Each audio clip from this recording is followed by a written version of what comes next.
اعوذ باللہ من الشیطان الرجیم بسم اللہ الرحمن الرحیم وَلَقَدْ أَرْسَلْنَا إِلَىٰ أُمَمٍ مِّن قَبْلِكَ فَأَخَذْنَاهُم بِالْبَأْسَاءِ وَالضَّرَّاءِ لَعَلَّهُمْ يَتَضَرَّعُونَ۔ اور ہم نے آپ سے پہلے کئی امتوں کی طرف رسول بھیجے تو ہم نے ان امتوں کو نافرمانی کرنے پر سختی اور تکلیف میں مبتلا کیا تاکہ وہ کسی طرح گڑ گڑائیں یعنی توبہ کریں۔ فلولا اذ جاءهم بأسنا تضرعوا ولكن قست قلوبهم وزين لهم الشيطان ما كانوا يعملون۔ تو جب ان پر ہمارا عذاب آیا تو وہ کیوں نہ گڑ گڑائے، لیکن ان کے تو دل سخت ہو گئے، اسی لیے توبہ نہ کی، اور شیطان نے ان کے برے کاموں کو ان کی نگاہ میں اچھا کر دیا۔ فلما نسوا ما ذكروا به فتحنا عليهم أبواب كل شيء حتى إذا فرحوا بما أوتوا أخذناهم بغتة فإذا هم مبلسون۔ پھر جب انہوں نے ان نصیحتوں کو بھلا دیا جو انہیں کی گئی تھیں تو ہم نے ان پر آزمائش کے لیے ہر نعمت کے دروازے کھول دیے، یہاں تک کہ جب وہ ان نعمتوں پر اترانے لگیں جو انہیں دی گئی تھیں تو ہم نے انہیں عذاب دے کر اچانک پکڑ لیا، تو اس وقت وہ نجات سے نا امید ہو کر رہ گئے۔ فقطع دابر القوم الذين ظلموا والحمد لله رب العالمین۔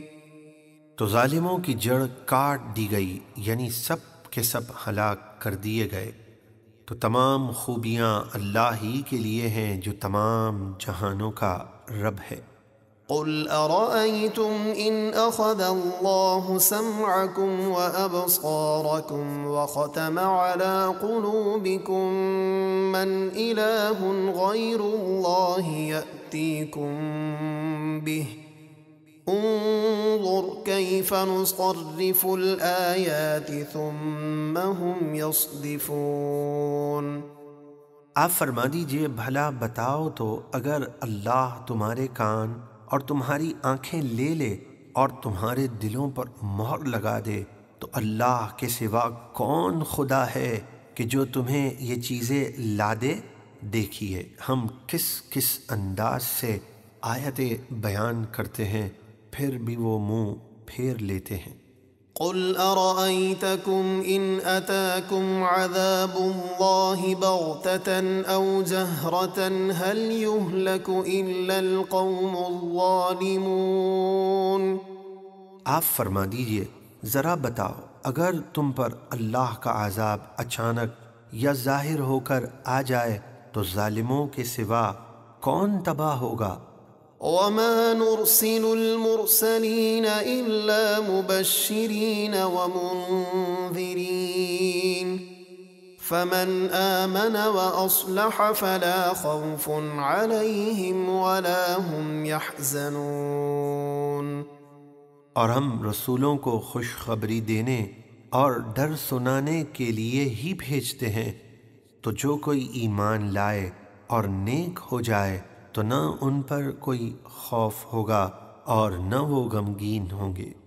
والذین کذبوا بآیاتنا یمسهم العذاب بما كانوا یفسقون۔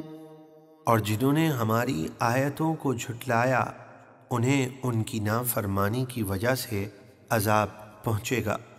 قل لا أقول لكم عندي خزائن الله ولا أعلم الغيب ولا أقول لكم إني ملك إن أتبع إلا ما يوحى إلي قل هل يستوي الأعمى والبصير أفلا تتفكرون۔ آپ فرما دیجئے میں تم سے یہ نہیں کہتا کہ میرے پاس اللہ کے خزانے ہیں جس سے میں تمہیں مالدار کر دوں گا، اور نہ میں یہ کہتا ہوں کہ میں خود غیب جان لیتا ہوں جس سے تمہیں کاروبار میں نفع کے طریقے بتاؤں، اور نہ میں یہ کہتا ہوں کہ میں فرشتہ ہوں کہ میرا کھانا پینا اور نکاح کرنا تمہیں حیران کرے۔ میں تو اسی کی پیروی کرتا ہوں جو وحی مجھے آتی ہے۔ آپ فرما دیجئے کیا اندھا یعنی کافر اور آنکھوں والا یعنی مومن برابر ہو جائیں گے؟ ہرگز نہیں۔ پھر کیا تم غور نہیں کرتے؟